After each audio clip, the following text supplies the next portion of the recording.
Greenport Congress has launched an unanimous message this week in Valencia, the commitment of ports around the world to improve their environmental policies.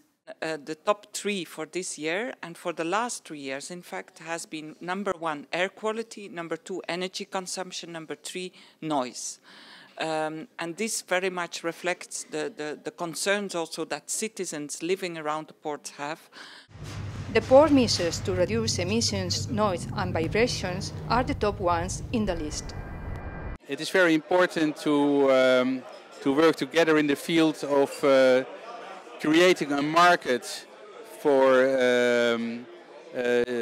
fossil-free fuels, synthetic fuels, bio-based fuels, but also for an intermediate solution as LNG, and of course also for electric propulsion.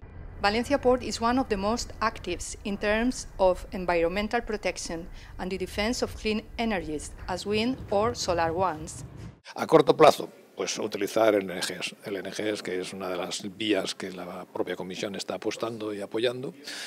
Ahí tenemos pensado mirar a ver si podríamos contratar en un plazo razonable una barcaza de estas para suministro a los barcos. In the short term, we'll use LNG energies, which is one of the ways that the Commission is supporting, and we want to hire, in a reasonable period of time, a barge to supply the boats that need it.